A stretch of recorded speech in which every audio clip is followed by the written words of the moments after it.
Donc, et l'enregistrement va prendre fin là, à la fin de la présentation et avant les questions.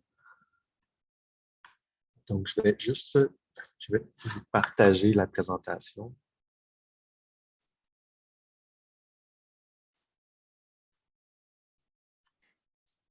Que vous voyez. On ne voit pas en mode présentation, on le voit. Oui, c'est ça.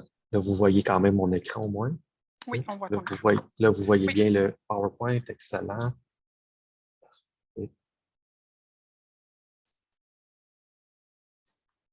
Parfait. Donc, c'est la petite diapositive d'entrée. Donc, aujourd'hui, le sujet est la reclassification.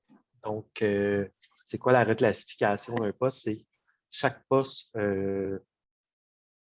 pour chaque poste, on détermine un type d'emploi en fonction des tâches et des exigences académiques du poste. Le poste, lorsqu'il a été créé, on lui a attribué un titre d'emploi. Il est possible que, à la base, le titre d'emploi qui lui a été donné ne soit pas le bon, qu'il y ait une mauvaise analyse des tâches qui étaient faites, ou que dans le temps, les tâches ont changé et que cela fait en sorte que c'est des tâches d'un autre type d'emploi. Donc, la reclassification, ce que ça vise, c'est à modifier le titre d'emploi d'un poste dans le but de lui donner le bon titre d'emploi.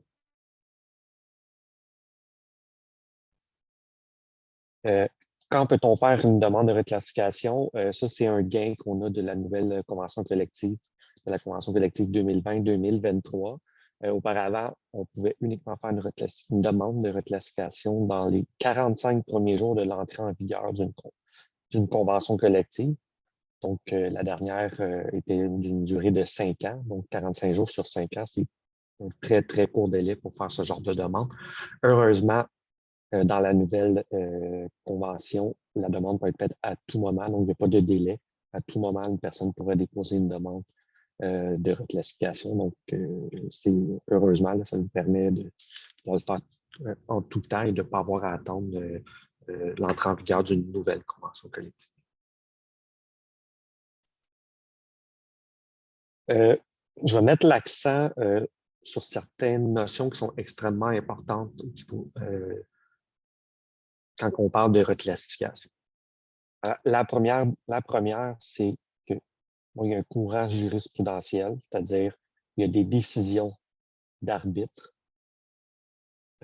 qui, dans le temps, se sont maintenues, qui dit que pour se voir attribuer un autre type d'emploi, il faut effectuer les tâches de ce type d'emploi-là de manière majoritaire. Donc, il faut passer plus de la moitié de son temps de travail à faire les tâches du type d'emploi qu'on vise. Ça, c'est très important. C'est un autre point très important, c'est la nature des tâches qui détermine le type d'emploi du poste.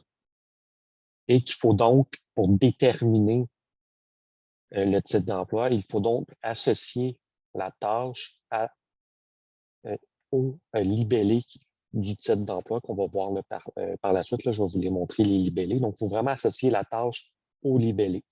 Il ne faut pas se fier à ce que on a une collègue qui a tel type d'emploi, elle fait telle tâche, donc on présume automatiquement que cette tâche-là est de ce titre d'emploi-là. Il faut vraiment se fier à ce qui est inscrit dans le libellé et il est très fréquent, en fait, qu'une personne, disons, technicienne d'administration, ça se peut que dans ses tâches, elle ait des tâches qu'on pourrait dire que c'est une tâche du type d'emploi de A, agent administratif classe 2. Mais si elle fait majoritairement des tâches de technicienne, elle est considérée technicienne, mais il est possible qu'elle fasse des tâches d'un autre type d'emploi. Donc, c'est pour ça qu'il faut vraiment analyser la tâche en fonction de ce qui est écrit dans les libellés des types d'emploi. Donc, extrêmement important. La charge de travail ou la quantité de travail qu'on a, même si vous êtes en surcharge de travail, ça ne vient pas définir le type d'emploi. C'est vraiment, je vous répète, c'est les tâches que la personne fait qui déterminent. Telle tâche, on dit, ça fait partie de tel type d'emploi, telle autre tâche. Donc, que vous ayez beaucoup une surcharge de travail, je vous invite à communiquer avec nous, mais c'est un autre enjeu. Le faire d'autres tâches, c'est un autre enjeu, mais ça ne viendra pas modifier votre type d'emploi. Donc, c'est vraiment ces points-là, là, je mets l'accent, c'est extrêmement important là, pour savoir si vous êtes dans une situation où il y a une possibilité d'avoir une reclassification. Ces points-là sont extrêmement importants à prendre en considération. Bon, ce qui nous amène, je vous parlais de les libellés dans la convention collective qu'on appelle la nomenclature des titres d'emploi. Donc, première chose, je vais vous montrer un site qui pourra vous être partagé là, dans le chat, où ce que vous pouvez aller consulter l'ensemble. Je vais l'ouvrir. Donc, vous devriez voir le site s'ouvrir. Je suis déjà dans une... Désolé. Je vais juste reculer. Ça vous amène sur un site qui ressemble à ça. Donc, si vous voulez chercher, vous pouvez chercher ici en administration. Je fais une recherche. Vous voyez qu'il est ici. Je clique dessus. Vous avez les informations là, du titre d'emploi, donc son numéro. Vous savez dans quelle catégorie il fait partie, donc dans la catégorie 3 pour le personnel de bureau. Vous avez tout le libellé ici et en bas, vous avez l'échelle salariale. Donc, si vous cherchez des informations sur les libellés des titres d'emploi, sur ce site-là, tous les titres d'emploi dans le réseau de la santé s'y trouvent pour l'ensemble des catégories, pas seulement la nôtre. Donc, ça peut être pratique là, si vous voulez aller consulter. Je vais fermer la page, je vais revenir à ma présentation.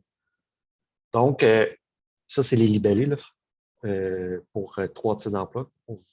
Le but, c'est un peu de vous montrer un peu les distinctions entre chacun. Puis, on aura des exemples de tâches là, plus tard. Bon, je vois qu'il y a quelqu'un qui arrive, je vais l'admettre.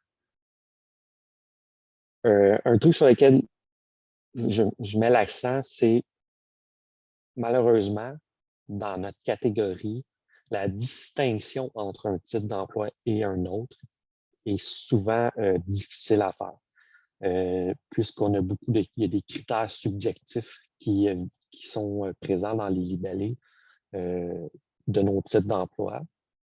Si je prends par exemple à l'entretien ménager, si on demande à une personne qui fait de l'entretien ménager de changer des couches, on le sait assez facilement que c'est une tâche de préposé aux bénéficiaires et non une tâche d'entretien ménager. Dans notre catégorie, la distinction entre une classe 2, un classe 1, une technique en administration, il y a certaines tâches que c'est relativement facile de savoir dans quel type d'emploi. Des fois, sont même clairement mentionnées dans les libellés, mais il y a aussi des notions qui sont beaucoup plus vagues et c'est un peu plus difficile. Et ça, même pour les personnes, nous qui sommes au syndicat, c'est pas toujours évident, même pour nous, là, de le déterminer. C'est pas un travail qui est super facile. Donc, je vais commencer. On a mis de l'accent sur quelques trucs. Donc, technicien en administration, donc vous voyez des travaux reliés à la gestion. Donc, la gestion très important ici à prendre comme mot, la gestion des ressources humaines, la gestion financière, la gestion matérielle ou la gestion de l'approvisionnement. Vous voyez ici, après ça, ça dit qu'elle assume des responsabilités liées à l'organisation du travail et à la planification de l'exécution de travaux complexes. Encore là, vous allez voir ça, c'est le terme complet. Les différents niveaux de complexité, on le voit dans les différents types d'emploi, c'est quand même un critère assez subjectif. Qu'est-ce qui est complexe pour une personne peut ne pas l'être pour quelqu'un d'autre. C'est là qu'on voit que ça peut devenir difficile là, de déterminer. Par contre, on nomme quand même certaines tâches quand même. Là. Donc, on parle de cueillette et d'analyse de données. La personne, elle peut voir au fonctionnement administratif d'un service. Donc, on peut avoir en quelque sorte une certaine... elle peut apparaître un peu comme une chef d'équipe. Sinon, restez en ligne pour... Il y a une partie. Merci. Bon. Vous voyez qu'elle est responsable des activités du personnel de bureau de la direction. Donc, elle peut vraiment avoir à gérer une équipe, comme une chef d'équipe, en quelque sorte. Un point très, très important, et c'est le cas pour tous les postes de niveau technicien, que ce soit technicien en documentation, technicien en administration ou tout autre technicien, assurément, pour avoir le titre d'emploi, ça prend un diplôme. Dans ce cas-là, c'est soit un diplôme en administration, un diplôme en comptabilité-gestion, technique en bureautique. Il y a aussi, sinon, la possibilité d'avoir un AEC jumelé à une expérience pertinente ou accepte aussi dans notre CIUS, accepte le certificat. Donc, l'employeur ici, un simple certificat universitaire peut donner accès au titre d'emploi. Notre employeur ici est plus libéral, disons, là, dans sa manière d'accepter les diplômes. Ce n'est pas nécessairement le cas dans d'autres CIUS, mais l'accent que c'est vraiment important, ça prend absolument un diplôme pour pouvoir obtenir le titre d'emploi de tech en administration. Nous amène à A1 administration. Donc, vous voyez, on parle ici des attributions relatives à la comptabilité ou l'approvisionnement, nécessitant des connaissances approfondies. Encore une fois, c'est vague. Après ça, il accomplit des travaux administratifs complexes. Qu'est-ce que complexe? Encore, c'est vague. Par contre, on parle quand même d'informations plus précises. Ici, on parle de la compilation de données, production de rapports, analyse, calcul complexe, aux tâches connexes. Elle peut assumer de façon autonome des responsabilités de coordination, d'organisation du travail et de contrôle qualitatif d'un ensemble de travaux à caractère administratif ou bureautique. Donc, on met l'importance sur le terme d'autonomie, de coordination aussi dans ce libellé-là. Et pour que vous voyez un peu la gradation, vous voyez que A2, personne qui assiste un ou des professionnels ou une équipe de travail, mais selon des méthodes et des procédures complexes établies. Donc, on voit que la partie coordination, elle est absente. Vous voyez que la partie aussi d'autonomie, elle est moins présente également. Donc, on peut quand même être capable de faire des grandes distinctions entre les différents types d'emplois, même si ce n'est pas toujours évident pour une tâche précise de déterminer c'est quel type.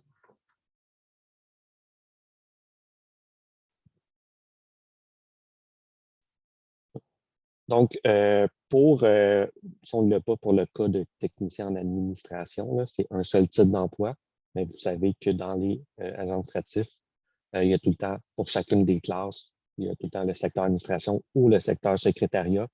Les tâches peuvent différencier d'un à l'autre, mais sont équivalents au niveau du salaire. Donc, un classe 2 administration ou un classe 2 secrétariat ont la même échelle salariale. Il peut y avoir des distinctions au niveau des tâches. Si vous voulez les voir, je vous réfère au site que je vous ai montré plus tôt. Vous allez pouvoir comparer les libellés entre l'administration et le secrétariat.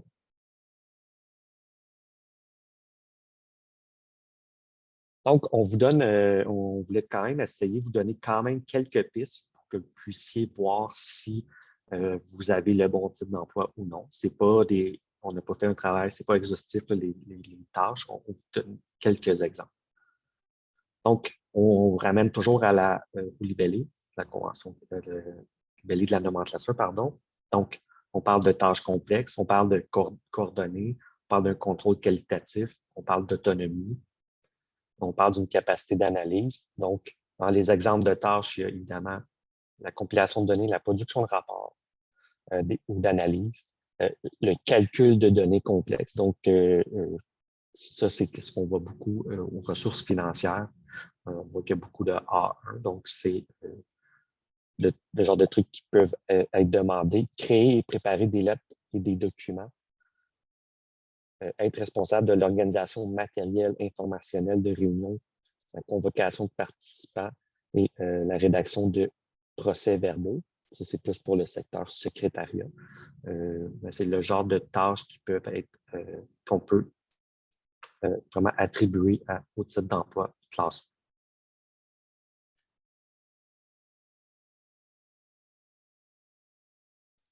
On nous amène à personne technicienne d'administration. Donc, c'est des travaux reliés à la gestion des ressources humaines, financières, matérielles ou d'approvisionnement. Donc, ça, c'est un des gros points. Je remets l'accent sur la diplomation qui est obligatoire. pour pouvoir exercer ce type d'emploi-là. Donc, des exemples de tâches, donc la cueillette de données, de l'analyse de données, une gestion administrative d'un service ou d'une équipe dans une direction, d'une équipe évidemment là, de personnel administratif. On n'a pas une équipe d'infirmières, mais elle peut être un peu, en quelque sorte, le pivot ou un chef d'équipe, en quelque sorte un chef d'équipe pour dans un service donné pour le personnel de bureau. Elle peut aussi être le lien administratif entre un service et d'autres services. Donc, je pense aux avantages sociaux qui ont constamment à faire des liens entre les différents services RH ou même la paye. Ça peut être un exemple là, de c'est quoi ça veut dire un lien administratif entre des services. Donc, quelques exemples, c'est vraiment pas exhaustif, évidemment. On va vous expliquer là, par la suite là, comment faire des demandes. Là, si jamais vous voulez faire une demande de reclassification ou si vous avez besoin d'aide pour saisir si vous devriez en faire une selon les tâches que vous faites.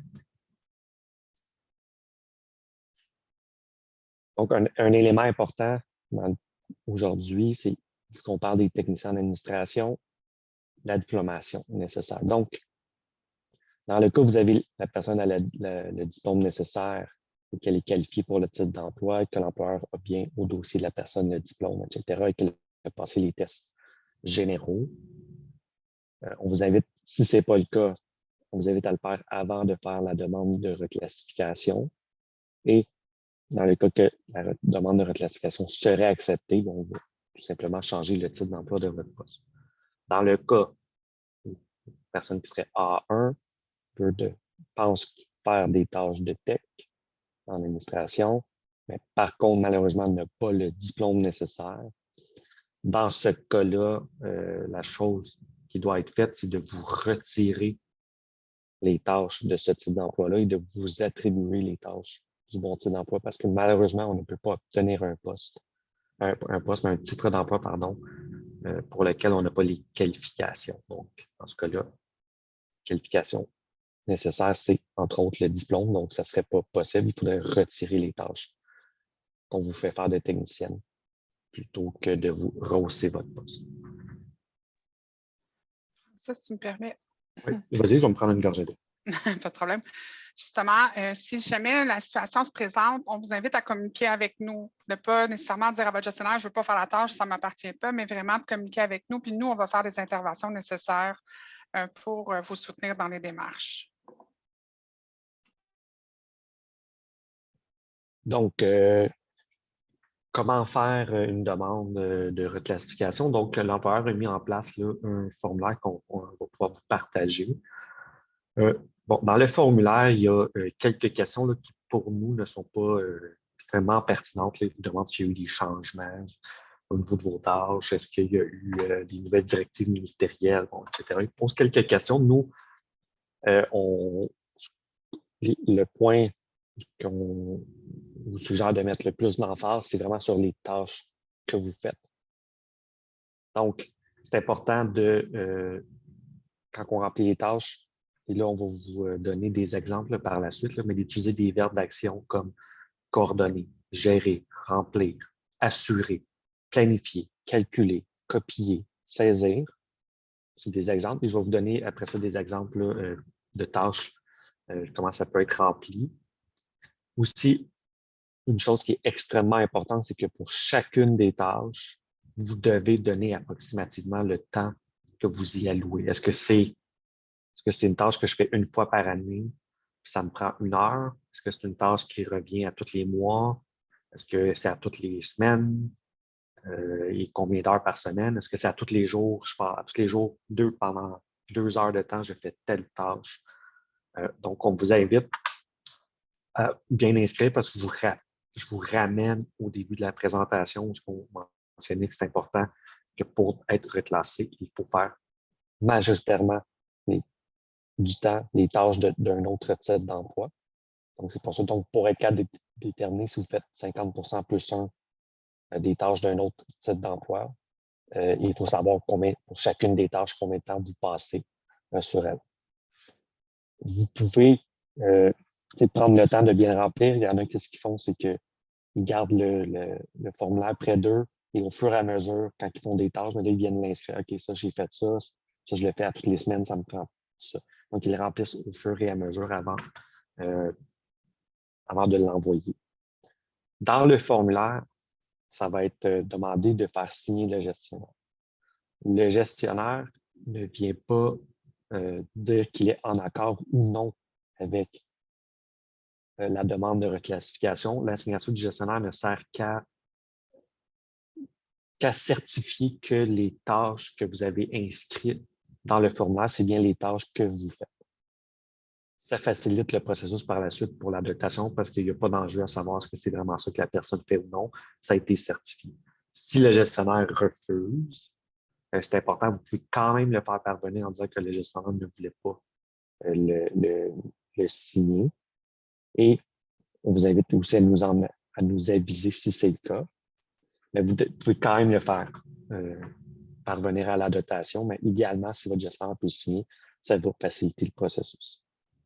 C'est important si vous avez fait une demande de relancer l'employeur à la dotation si vous n'avez pas eu de réponse dans un délai de 30 jours et de communiquer avec nous. Et aussi, si vous avez une réponse et qu'elle est négative et que vous n'êtes pas d'accord avec la réponse, c'est important de nous transmettre dans le plus rapidement possible les raisons, les formulaires que vous avez transmis à l'employeur, etc., dans un délai maximal de 30 jours. Et là, je vais mettre l'accent là-dessus. Le 30 jours est extrêmement important que vous nous interpellez dans un délai maximal de 30 jours suivant la réponse négative, puisque c'est le délai que nous avons pour déposer un grief. Au-delà de ça, notre grief pourrait être jugé invalide puisque pas déposé dans les délais prévus à la convention collective. Donc, je mets l'accent 30 jours. Je vous invite aussitôt que vous avez la réponse à nous interpeller. De ne pas nécessairement attendre à 28 jours. Aussitôt que vous avez la réponse, interpellez-nous, comme ça on est certain que le grief va être déposé dans le bon délai et qu'on va pouvoir vous protéger. Par la suite, nous, on fera une analyse plus approfondie et on verra nous aussi, ça se pourrait qu'on dise que, non, effectivement, qu'on regarde les tâches, c'est les tâches de votre type d'emploi actuel, donc il n'y a pas de reclassification qui s'impose, ou on pourrait aussi faire l'analyse puis qu'on n'est pas en accord avec la décision de l'employeur. Dans ce cas-là, si on n'est pas d'accord avec la décision de l'employeur, bon, la procédure de grief là, continue dans ce cas-là.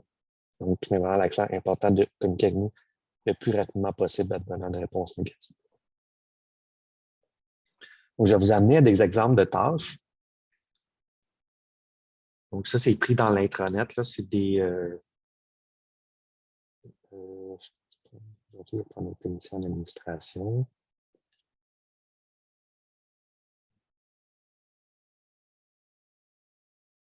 Vous avez AVS, mettons, pour des exemples.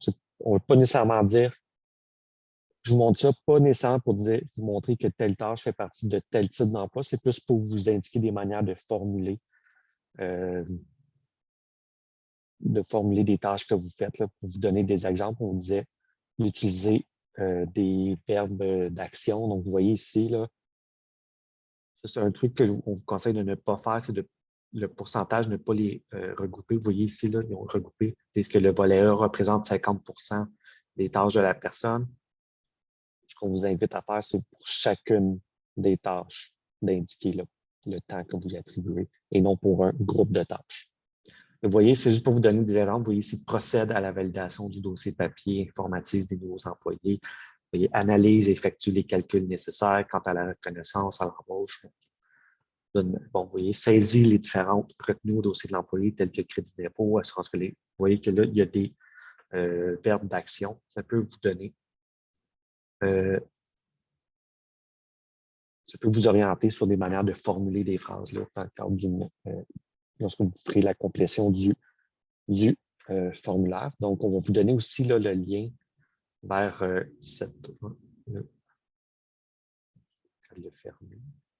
vers ce site-là. C'est dans l'intranet. On va vous donner le lien précis qui va pouvoir vous y amener directement. Ça peut vous aider en allant voir quelques descriptions de tâches là, sur des formulations là, à mettre pour remplir le formulaire. C'est quand même important d'être précis, mais c'est quand même des phrases qui doivent être quand même relativement courtes. On n'est pas obligé de dire j'ouvre le JBEG, je clique là, je clique ci, je clique ça. C'est la tâche en général qui est à faire, mais il faut quand même précis. Et je vous invite à éviter de mentionner répondre à des appels ou répondre à des courriels. C'est des tâches que à peu près tous les types d'emplois peuvent être appelés à faire. Ce qui est important, c'est qu'est-ce qui découle du courriel ou qu'est-ce qui découle de l'appel. Donc, est-ce que, par exemple, l'appel, est-ce que si je travaille à la téléphonie, est-ce que c'est juste de transférer la personne? Est-ce que je dois donner un rendez-vous à la personne? Est-ce que c'est quoi la complexité qui est derrière ça qui va venir déterminer un peu plus la tâche? C'est les classe 2, est-ce que c'est A1, est-ce que c'est plus une tâche de technicien? Donc, c'est important. Parce que une infirmière aussi répond au téléphone. C'est pas parce qu'on répond au téléphone qu'on devient infirmière pour autant. Donc, il faut vraiment préciser, être un peu plus précis sur qu'est-ce qui découle du courriel ou de l'appel. Oups, on va fermer la page, je reviens à la présentation.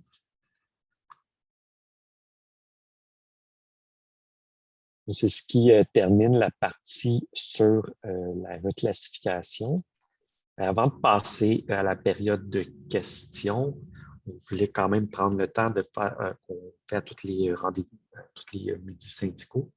Un petit point sur l'actualité syndicale. Donc, la semaine dernière, vendredi dernier, 28 octobre, il y a eu le dépôt officiel des demandes là, qui ont été présentées aux assemblées générales de septembre sur les demandes du Front commun, donc pour la prochaine négociation pour les enjeux salariaux. Nous serons en front commun avec FTQ, CSN, CSQ et APTS. Donc, le dépôt a été fait. Il y a eu une manifestation d'environ 2500 personnes à Québec au Conseil du Trésor. Donc, la négo est lancée. Vous allez être interpellés en lien avec la négociation dans les prochaines semaines, prochains mois, assurément, puisque notre convention collective vient à échéance le 31 mars 2023. Aussi, je voulais faire mention qu'il y a eu beaucoup de changements dernièrement à la direction générale et à la direction des ressources humaines. Le message lancé pour le moment est, disons, positif de ce qu'on entend. Par contre, on attend qu'il y ait des changements concrets, que ce ne soit pas malheureusement juste des paroles. Donc, on attend pour le moment pas eu de changements concrets. Malheureusement, sur le terrain, on n'a pas beaucoup de changements, mais c'est la volonté apparemment de la Direction générale des ressources humaines, mais on verra pour la suite. Aussi, je voulais faire un petit message sur la campagne Unis pour sortir de l'ombre. Donc, on a lancé la campagne en septembre. C'est la campagne pour le personnel administratif. L'idée de la campagne, c'est qu'on est souvent mis de côté, oublié. On l'a vu entre autres pendant la pandémie avec la panoplie de mesures incitatives que souvent, malheureusement, on n'avait pas droit. Donc, d'où l'idée du thème qui est uni pour sortir de l'ombre. On a distribué, entre autres, des chandails avec le thème. On vous invite à les porter. Et aussi, tout au long, on n'a pas tout fait les sites encore, mais on continue la tournée durant le restant de l'automne. Donc, on vous invite à le porter. Également, il est possible, là, je suis en mode présentation, on ne le voit pas, là, mais on a aussi un arrière-plan. Je crois que Samuel est là. Je ne sais pas si Samuel est encore là. En arrière, avec le thème Unis pour sortir de l'ombre aussi. Fait que donc, dans vos rencontres, là, vous pouvez aussi l'afficher en arrière-plan. On pourra vous le partager si vous le voulez. Et finalement, on a eu un petit gain au niveau d'un enjeu d'interprétation que nous avions là, concernant le rappel au travail. Donc, lorsque vous vous faites appeler pour du temps supplémentaire à la dernière minute et que vous n'êtes pas sur les lieux du travail, nous réclamions que l'employeur nous verse, dans ces cas-là, une heure à taux simple là, pour fin de transport. C'est ce qui était prévu à la convention élective. Nous n'avons pas eu besoin de se rendre à l'arbitrage. L'employeur nous a donné raison. Donc, la liste de rappel devrait se voir informé de cette nouvelle directive-là. Donc, si, par exemple, vous travaillez du lundi au vendredi et le samedi matin, on vous appelle pour faire un remplacement au centre d'hébergement Jean de la Lande, à la réception, vous appelez à la dernière minute. Donc, vous allez être payé au taux applicable pour le quart, pour les heures que vous allez faire cette journée-là, mais en plus, vous avez le droit à une allocation d'1 heure à taux 5 pour le transport. Donc, si jamais vous êtes dans cette situation-là et que vous n'avez pas eu l'allocation, faites-en la demande. Si vous avez un refus, c'est très important de communiquer avec nous dans le délai le plus court possible. Donc, dès que vous avez l'information, interpellez-nous pour que nous puissions faire les suivis là, auprès des relations de travail.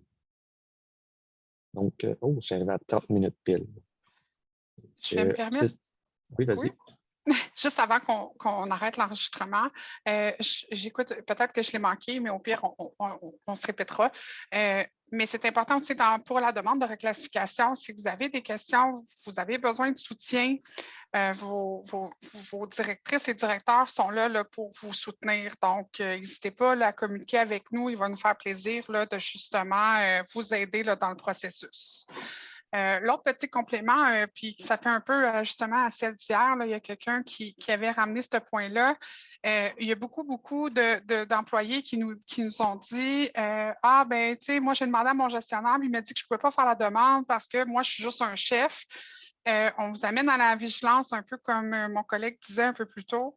La reclassification, c'est vous pouvez faire la demande. Donc, ce n'est pas le gestionnaire qui décide, c'est vous qui allez décider selon votre analyse. Et par la suite, c'est sûr qu'il va y avoir une évaluation. Donc, c'est un peu ça là, que je voulais spécifier. Ce n'est pas parce que vous n'êtes pas... c'est pas vrai que c'est vraiment la tâche qui va déterminer votre titre d'emploi et non qui vous desservez. Donc, voilà. Merci du complément. En effet, j'avais oublié de mentionner ces points-là. Donc, c'est ce qui nous amènerait à la période de questions. Je vais juste fermer, je vais arrêter de partager pour que je puisse voir le Zoom. Je vais voir s'il y a des gens qui ont des questions. Donc,